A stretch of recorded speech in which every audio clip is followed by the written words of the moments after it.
Great. Hello, everyone. Good afternoon. This is Ina Lupin from the Strategic Growth Council, along with Sarah Risher, who's also on our team at the Climate Assistance for, or Community Assistance for Climate Equity team at SGC. Please send me a quick chat if anyone cannot hear me, but I'm assuming that hopefully folks are able to hear. Just to give you a little bit of an orientation, we will be using the chat portion of this platform for folks to write questions that come up or any comments that they want to make throughout the webinar, rather than unmuting folks, just so that we can also keep track of the questions that are coming up. And we'll definitely be posting a Q&A document to our website to respond to all of the questions that have come up. So with that, I think we can dive in.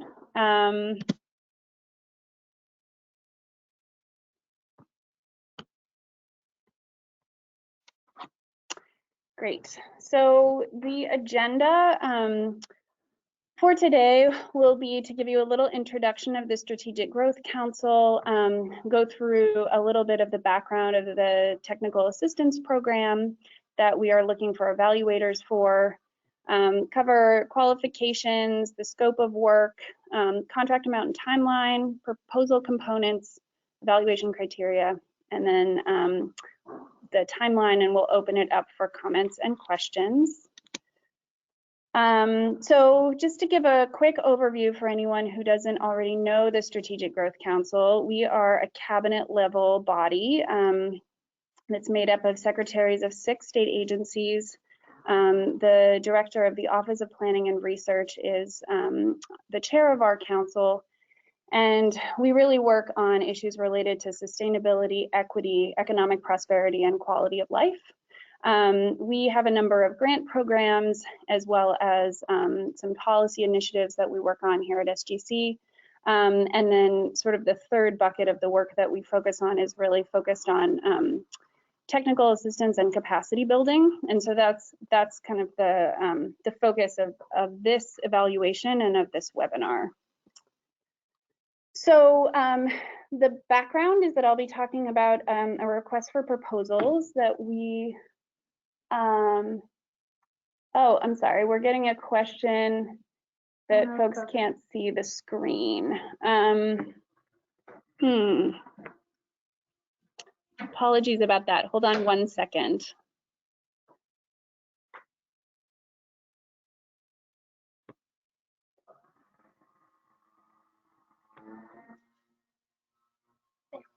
Okay, there we go. Apologies about that. You didn't miss much. But okay.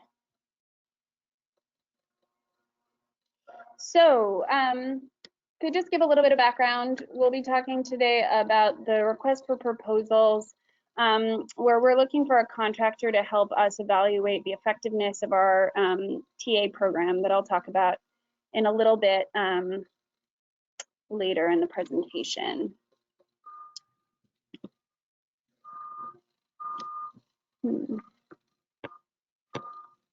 Okay, great.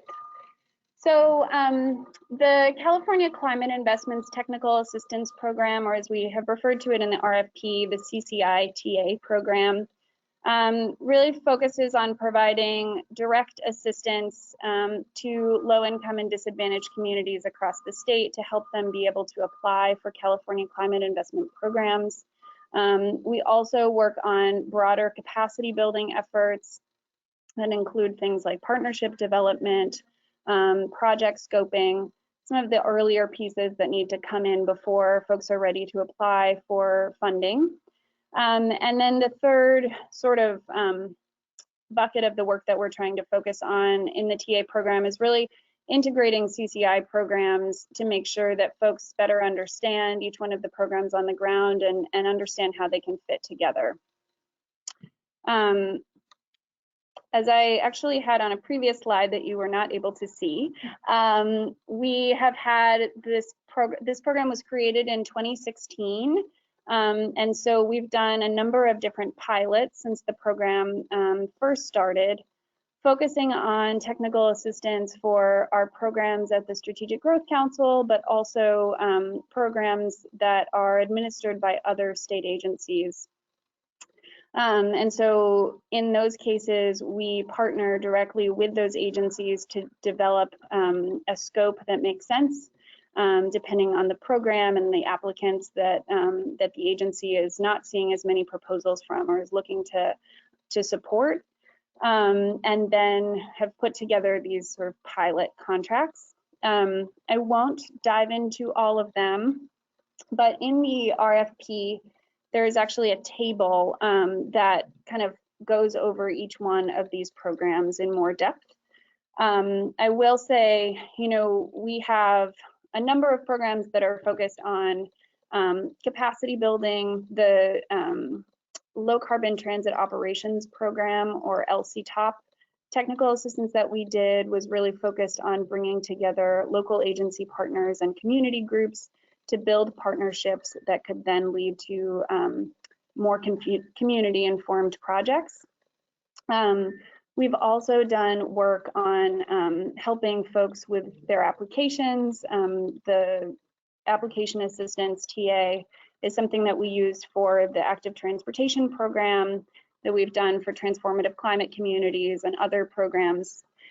And then we've also done some implementation technical assistance, particularly the Transit and Intercity Rail Capital Program technical assistance was really focused on supporting transit agencies in working with local community partners to ensure that the implementation of the projects that were funded really provided community benefits, particularly for the most vulnerable populations in their communities.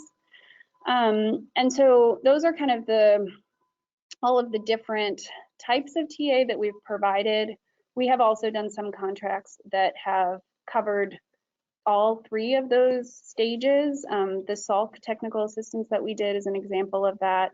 That's a little bit more long-term. And then I'll just say that the Boost program and the Deep Dive TA are much more place-based. And in those cases, we're working with local jurisdictions or and community partners to kind of develop a scope and ways that we can help support localities apply to the programs that make the most sense to them. So it's a lot of information here, but hopefully the table in the RFP will be able to provide some information, and we also have some info up on our website as well. In terms of experience for the bidders, we are looking for bidders, who are from individual organizations or that have put together teams. We're looking for a number of different qualifications that are listed here, and I would just say, you know, if this is something that you feel your organization is able to cover internally, we're happy to have individual organizations put together proposals, but if not, it would be great to be able to reach out to another organization that may be able to fill in any gaps that yours may not have. So these are all also in the RFP for folks if they would like to review again. So then moving on to the scope of work, we're really looking for a mixed method approach here, and looking for the evaluation to be able to gather data that will help us understand the impact of the program, to highlight some lessons learned, and to provide recommendations to improve the program moving forward. And so it could be, you know, using surveys, it could be interviews, it could be, you know, looking more at some of the quantitative pieces of like how many applications we've assisted with, how many have been successful, So really would love to see a number of different methods put together in an approach.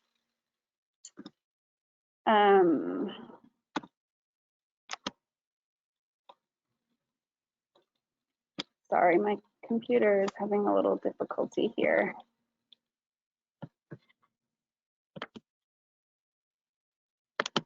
Oh, there we go. Okay, next slide. So then there are 3 types of assessment that we wanted to look at. We have activities evaluation, context evaluation, and impact evaluation.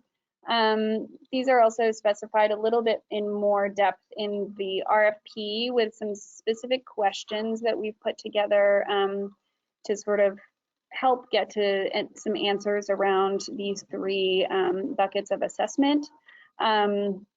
I'll just say also, you know, the questions that we put together are mainly recommendations for things that we'd like to see folks include in their methods and in a proposal. It may be that it doesn't make sense to respond to all of the questions, or that you may have new questions that you would want to include, and we would love to hear from you on that. But so the activities evaluation is really just looking at the quality of the services, whether or not TA recipients were happy with the services that we provided to them. The context evaluation is really looking at whether or not technical assistance is meeting needs on the ground. It may be that we're providing application assistance when we really need to be helping with implementation, or it may be that, you know, the way that we've structured TA hasn't worked in some contexts. And so if that's the case, we would love to know a little bit more about how to tailor our services to needs on the ground. And then the third is focused on impact. The bulk of the questions that we put together for this RFP are really focused on impact evaluation, really trying to get a better sense of the longer term outcomes of our program, including trust building, partnership development, knowledge building, systems change, and would love to have some support on thinking about which metrics make sense to track and how really to evaluate our long-term impact. So now onto the tasks. We have basically, we'll have a kickoff meeting and work through the work plan. Then we'll put together a detailed assessment plan. Task 3 is to conduct the assessment. We've also included one task on developing a communications framework for us and some public-facing materials, including case studies. We have a minimum of 5 case studies that we're looking for as a part of this proposal. And then we'll also eventually have a final report, and would love for you to, or for our contractor to be able to incorporate the suggestions and feedback that we provide on the final report. So we have allotted $400,000 for this RFP, and so the proposals will need to stay under that amount. The project term is until March 31st of 2022, which is really our deadline for when we need to liquidate the funds. So that is kind of the longest timeline that's possible, but also if it's possible to do it on a shorter timeline, that would be great as well.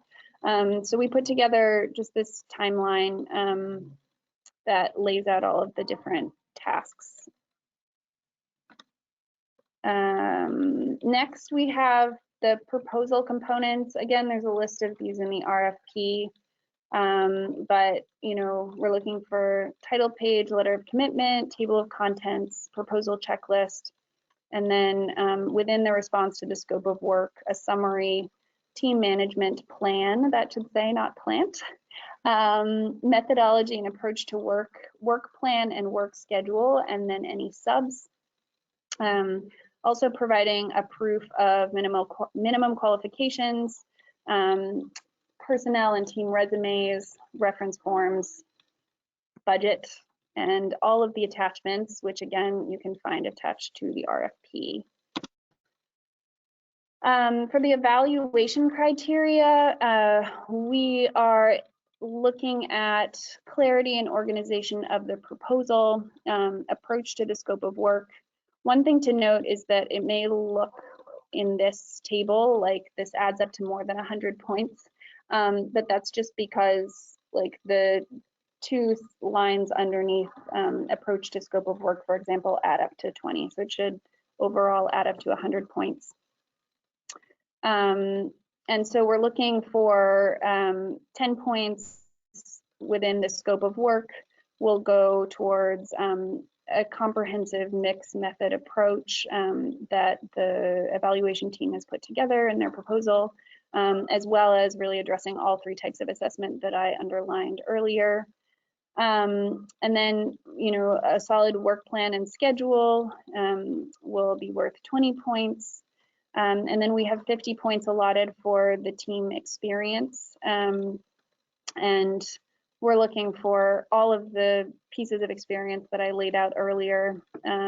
Experience evaluating public sector program delivery, quantitative and qualitative research methods, working with disadvantaged and low-income populations, expertise in urban studies, urban planning, and public policy research, and a demonstrated knowledge of CCI funds.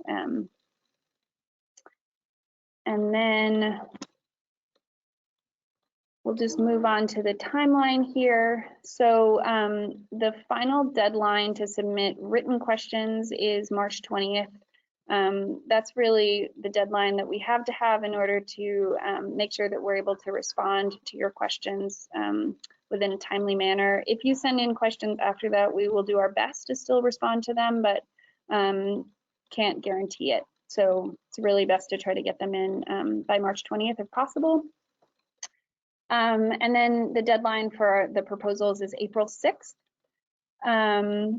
We then will hope to be able to start April 27th. Again, this is kind of depends on how long it takes for DGS review, but these are sort of the general timelines that we're usually working with. So this is my contact information. I think with that, I'll go through some questions that have come up in the emails that we were sent prior to the webinar, but I haven't seen any other questions come up so far. If anyone has a question, feel free to write it in as a chat. So I'll just start by a question about the overhead cost. So we have an overhead in the RFP that we put together. We capped overhead at 20% of the total amount of the contract.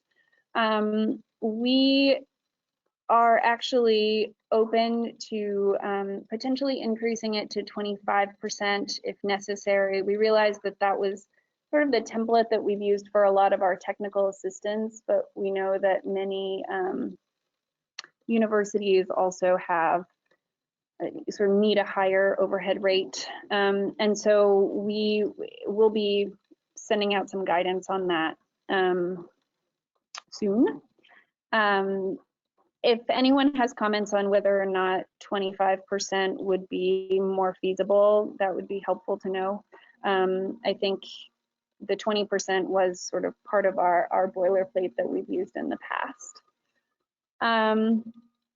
So some questions here also about the fully burdened labor rate. And it's helpful to look at attachment 13 of the contractor cost sheet. The Excel file has 2 different sheets, and the total cost and general cost proposal. And so those should both be filled out upon submission, and hopefully we'll respond to questions around the labor rate for that. Basically, we essentially need for the profit, the overhead costs, and the fringe benefit rate all combined to be within the overhead rate that we've set. We have it written in the current RFP as 20%, but we are looking to respond or to increase that to 25. Okay, great. So it looks like we actually have a ton of questions, which is awesome. In terms of other questions that I'm seeing here, there's a question about Appendix A. Appendix A is a little confusing, but it's actually the table that is available on page 3 of the RFP. It looks like the title Appendix A was dropped from that, but that's really the table that you need to look at for Appendix A. And we'll be fixing that error soon. We also have a question here about who the Tcc evaluators are, and we have UCLA Luskin Center and the UC Berkeley Center for Resource Efficient Communities are evaluators for TCC. We're really looking for the TA providers, or sorry, the evaluators for our TA program overall to be working with other evaluators that we have, particularly for TCC. And then let's see.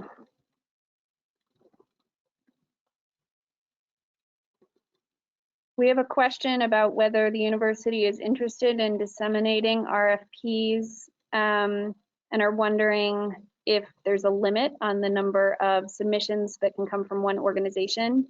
So you can look actually at page 13 of the RFP under submission of proposals, item 9, which says that more than one proposal from an individual will not be considered. So essentially you'll just need just one per university or per organization. We have a question, would SGC please confirm that it intends to award a not to exceed contract where the contractor bills for actual incurred labor hours at fixed labor rates? And that is correct. We won't exceed the amount of the contract that's awarded. Okay, so I think that those are the main questions that have come up previously. Maybe we can start to answer some of the questions that have come up here in the webinar. Are you interested in program impact evaluation in terms of actual GHG reduction achieved and then linkages to the TA and assisting to achieve it? That's a great question. So I think we are interested in maybe if you have a methodology around that and are interested in putting that into your proposal, I think that could be helpful. It probably is not our sort of #1 focus of the evaluation that we're looking to do. We definitely want to see greenhouse gas emissions reduced through the technical assistance that we've provided, but we're also really looking for, you know, what kinds of long-term change have we been able to make on the ground so that folks are better prepared to apply for these programs that can help them reduce GHGs and provide other community benefits over time.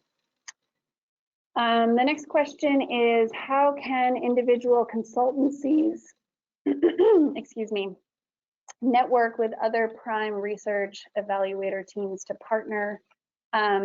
Yes, absolutely. We would love to see partnerships as much as possible.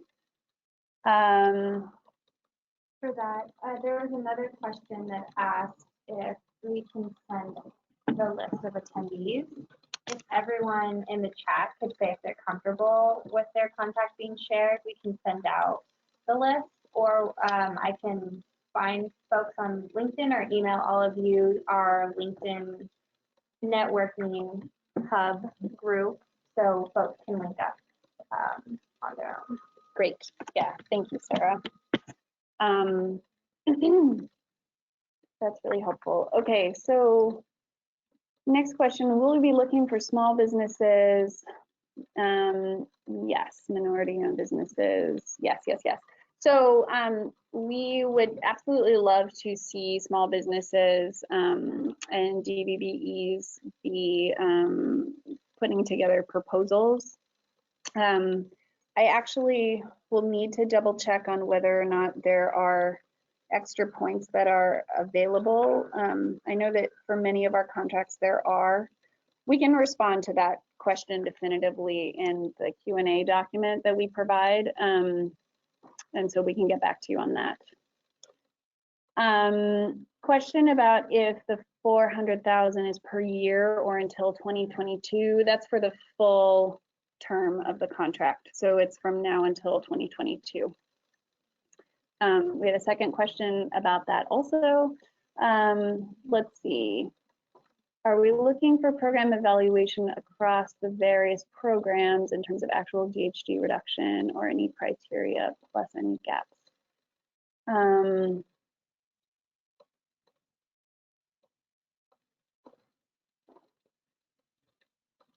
think this was similar to first yeah, question. Yeah. I think you know, we are looking. It would be interesting to think about GHG reduction and also the other criteria that we have included in the questions that we put together in the RFP. So it would be great to include an analysis of GHG reduction as part of the program, for sure.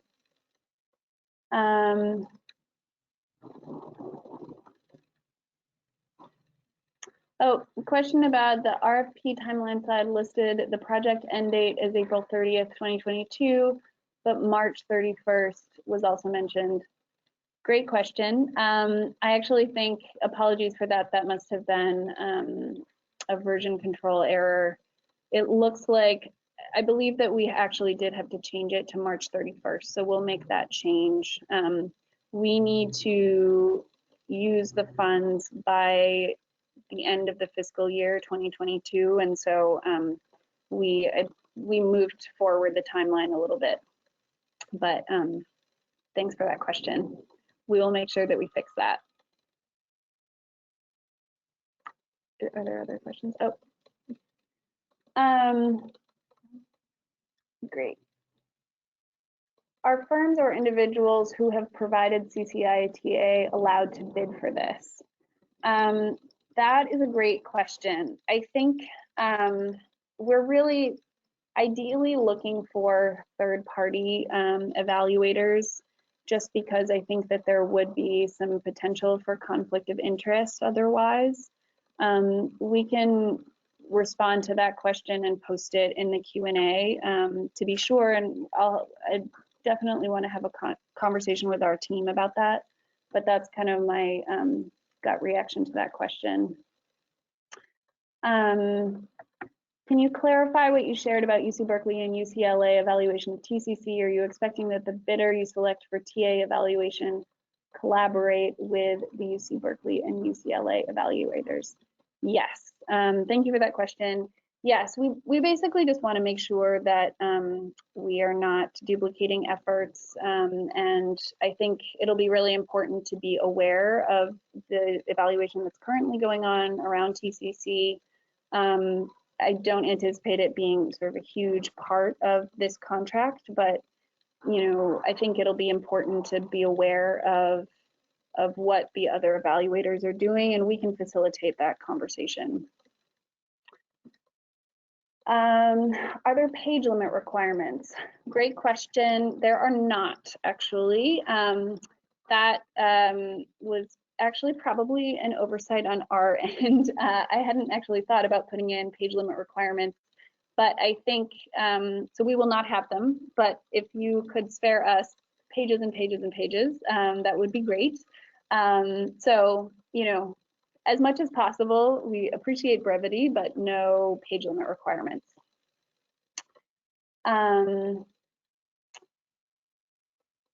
We have a question, how we can network only through the LinkedIn hub.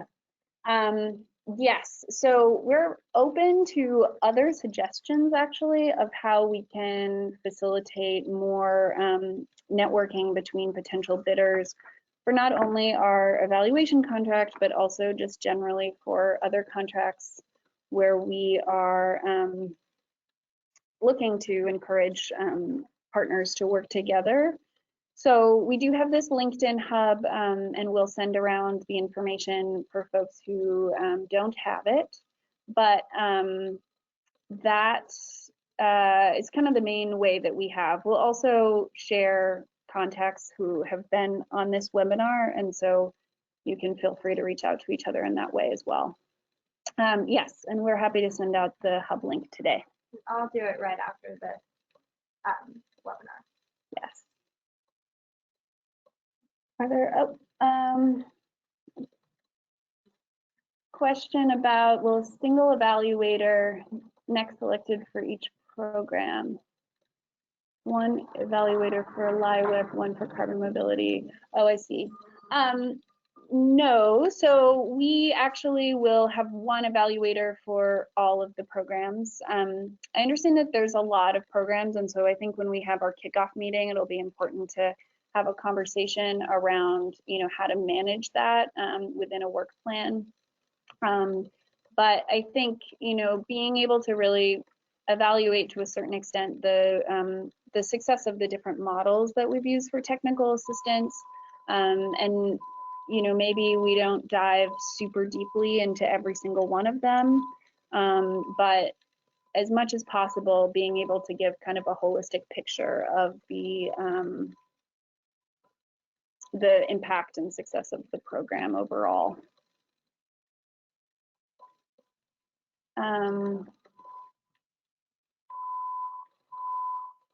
Are there other questions? We have a suggestion. If you can share emails, that would be the easiest to let SBE's network, to let us know SBE's network and reach out directly to potential partners. Yes, we can definitely share. Yeah, we would love for folks to share it out as much as possible, and we'll definitely share emails from this webinar with everyone.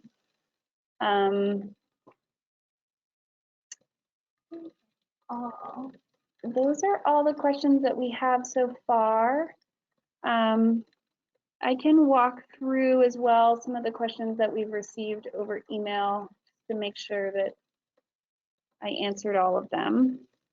We have one more. Oh, great. How many organizations are currently receiving TA, and how many have you had over time?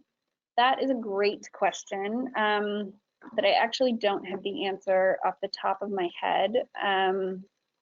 We currently have a contract for Salk technical assistance right now that is currently active. We also are providing, and so there are actually 3 recipients. Those ones, the Salk technical assistance is really very hands-on, and so they're working really, really closely with the counties that have been selected for technical assistance to help with, capacity building, application assistance, and they'll also be supporting implementation. So in that case, there are 3 counties. Through the BOOST program, we're working with 10 cities and 2 regions. That's the work that we've been doing with the Institute for Local Government. That's really place-based work. We also are currently in our technical assistance for the AHSC program is also active.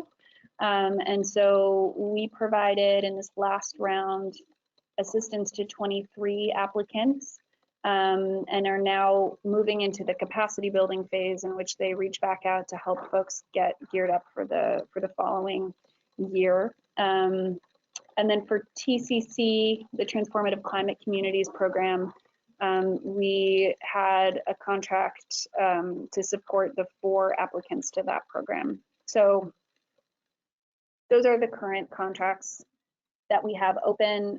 We also have been working with the Department of Food and Ag to support applicants to their programs.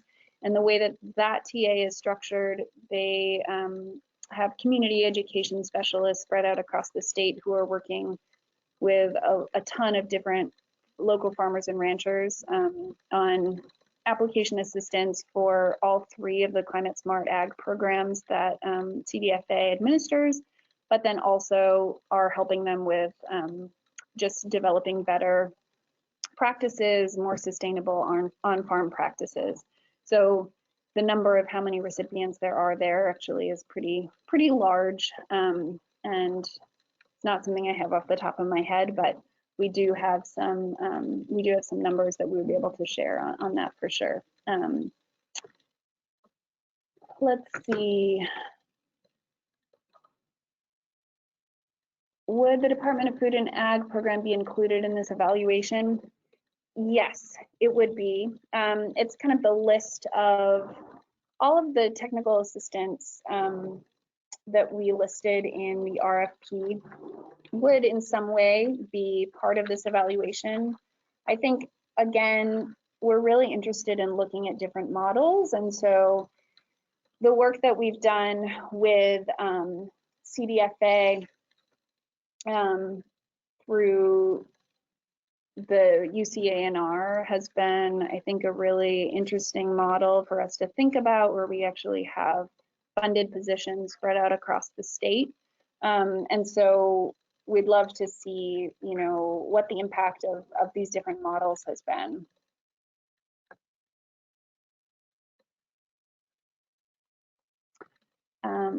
Okay, those are all the questions we've seen here for now.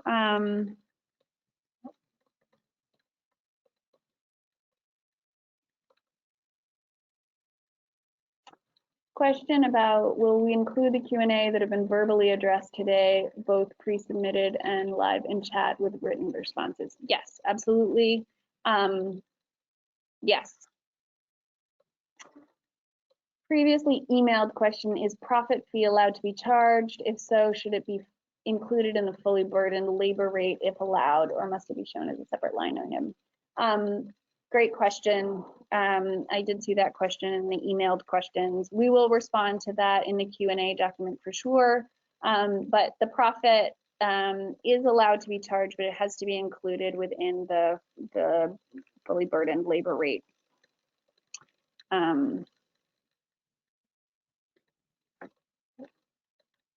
But we can provide maybe more detail, and feel free if you have more questions to continue sending them along. We absolutely will follow up with a Q&A document where our contracts folks can respond really specifically to your questions. But they actually were able to respond to this question already since it was emailed previously.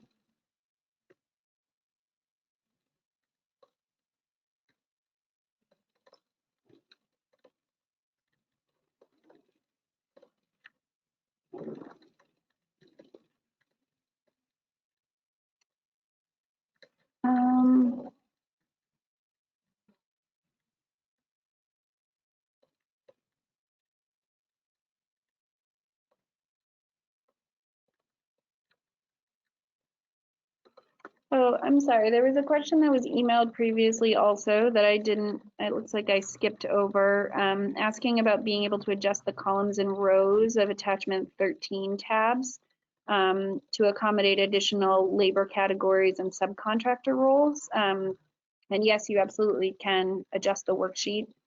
That one is just sort of provided as a template for your needs, so feel free to adjust it however you need.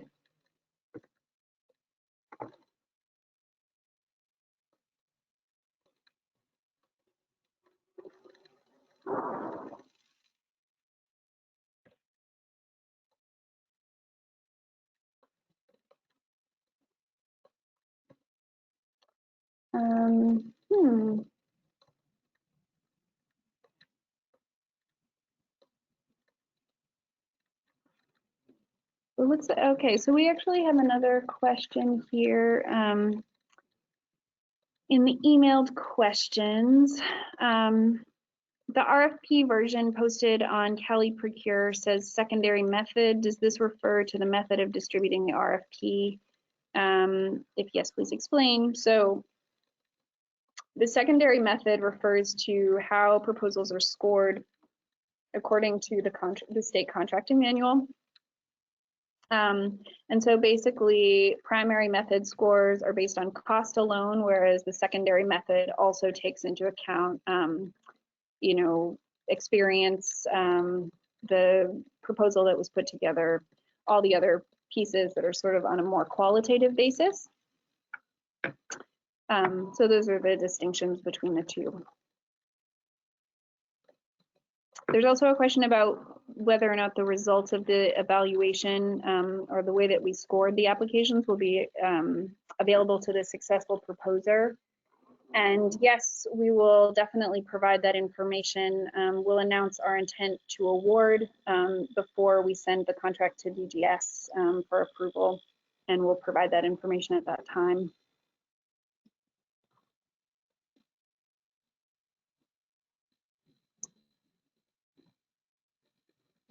We still have about 20 minutes or so left, and I'm happy to sit and wait for other questions.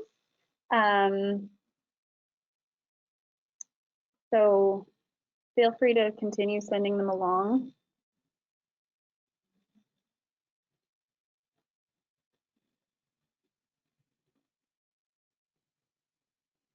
Just a reminder as well that we absolutely will be responding to questions up until the 20th as well. So definitely feel free as questions come up to send us emails, and we will include those in our Q&A document and give you a robust written response.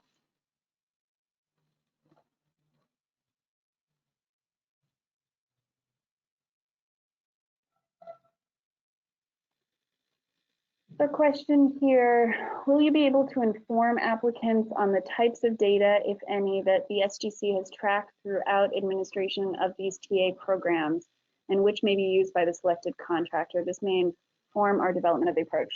Yeah, that's a great question. So we report to the Air Resources Board on our technical assistance program. And so, you know, the main things that we have reported are how many workshops, how many technical assistants, you know, how many recipients of technical assistance we have, where they're located, whether or not they're qualified as disadvantaged community, as disadvantaged communities or low-income communities.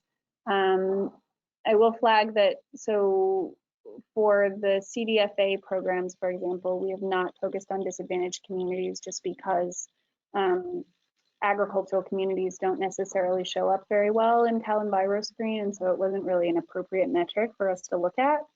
But we do have those things. I think what we would love to see an evaluator be able to do is kind of pull together that information and do some analysis, but also use some more qualitative methods to better understand the impact that we've had and really be able to kind of show some of the systems change that we've been trying to do around helping local agencies better interact with community groups and with other partners to pull together really strong proposals and to sort of build their capacity to do so, building more relationships on the ground. So we'll definitely share all of the information that we have currently. We also have final reports from all of the technical assistance that we've done in the past. So we can share those as well. Those are all public documents. And they have in them generally some recommendations on how to improve technical assistance, but I think it's really going to be important for us to take a broader approach at looking across all of the TA that we've done, and you know, thinking about how to ensure that the program is really effective for TA recipients. I think having sort of a different perspective from an evaluator will be really valuable for us. So our TA providers definitely give us lots of great insight, but that's kind of only one perspective that we're hearing from.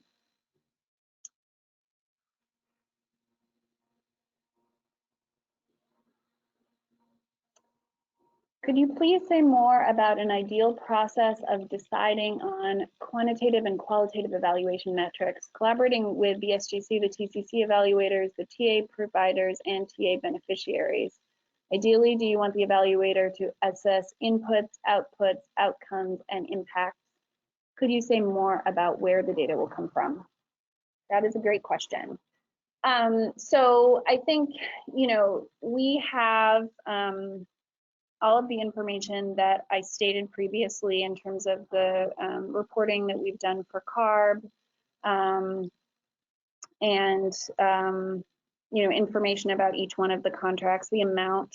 In terms of inputs and outputs, we can definitely provide all of the information around the funding that we've provided, and the work that we've carried out. But I think, in terms of the quantitative metrics that we're looking at, I think a lot of that will probably be in an analysis of what we've provided to the Air Resources Board in terms of our reporting. And then I think looking at GHG reductions over time could be a really interesting question to get at. It isn't something that we have been required to report on to the Air Resources Board, because it's pretty hard actually to be able to show direct GHG reductions from technical assistance itself. I think you could potentially look at who has been successful in getting their projects off the ground, and then quantify those GHGs, and I think that would be a really interesting analysis to do. But I think we want to look broader than that, because there are projects that don't get funded under CCI, but maybe get funded through another funding source. There are projects that may not get funded right away, but will be funded sort of later on in the process. And so I think that the GHG piece could be a really interesting quantitative metric to look at, but probably wouldn't be the most important one we'd want to assess. In terms of qualitative evaluation metrics, I think we'd love to have information that comes from interviews, from surveys, getting a good understanding of what TA has really meant to folks on the ground and how it has helped them, not only with the specific applications that they're working on, but also in the work that they do moving forward. We have some examples of that with like the Transformative Climate Communities program, for example, and for actually our Affordable Housing and Sustainable Communities program as well. We hear all the time that it really forges these partnerships and kind of pushes people to work together who hadn't necessarily thought of working together in the past.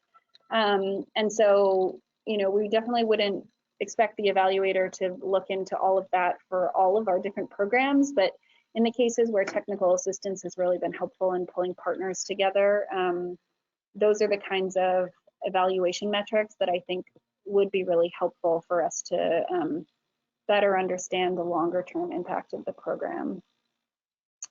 I hope that responds well to your question, Colleen. If you have more specific things that you want me to focus on more, feel free to let me know. In terms of where the data will come from, it looks like you asked. So we have all of the data that I mentioned, and then I think a lot of the qualitative metrics will really come from your the evaluators' work, putting together surveys and interviewing folks. We have a question here. Do you have evaluation reports on program success, not the TA, for past projects awarded for the various programs that you can share with us? And then second question, can you tell us where to go to find all the reports from any of these programs with and without TA? Is there one or more? It would be really helpful to see the results of past programs resulting data. Yeah. So in terms of evaluation reports, we have actually right now on our website, we have an evaluation of the first pilot that we did for the Affordable Housing and Sustainable Communities program. technical assistance that is up on our website currently and might be helpful to look at. Other than that, evaluation reports for our programs, we don't have as many of those. We do have an evaluation plan that's really helpful to look through for the Tcc program. That's the evaluation that I mentioned earlier that we are doing with the Luskin Center, or that the Luskin Center is doing for us. And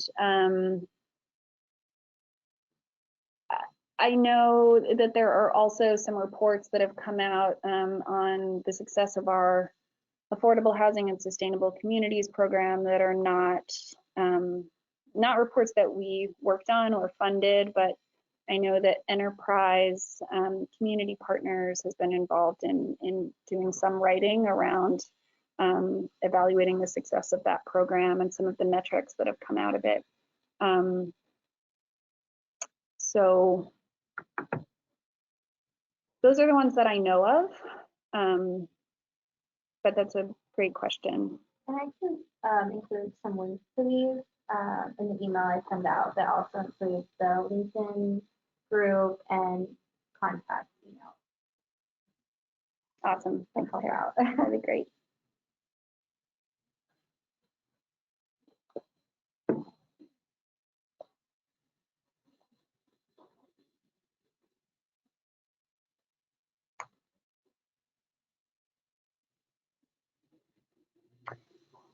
Well, I just said that I can send along some of these links as well when I send out the contact emails and the LinkedIn group. cool. Okay. Great. Okay, good. So feel free to continue sending questions. Also, if folks have feedback for us on the indirect cost rate, I think that would actually be really very helpful. We realize that our climate change research program has an indirect cost rate of 25%, which is the reason that we are considering increasing the indirect cost rate for this program or this contract to 25% as well. But would love to hear any feedback on that for sure. There's a question here about whether we can send the evaluation plan. I assume that's for the TCC evaluation plan, and we definitely can do that.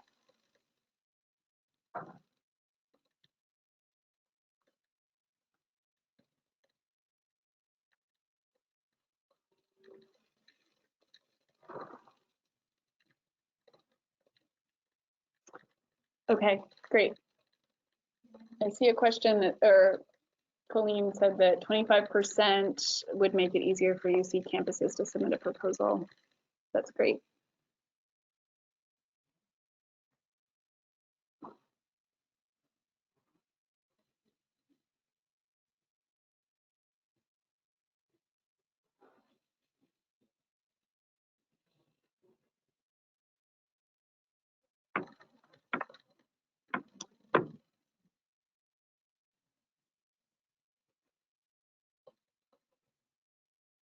I'll just continue sitting here and waiting for other questions if anyone wants to ask. I don't want to cut short anyone's time. Apologies for all of the construction noise in the background. I hope that hasn't been bothering folks.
Okay, thanks everyone. It seems like there are no more questions.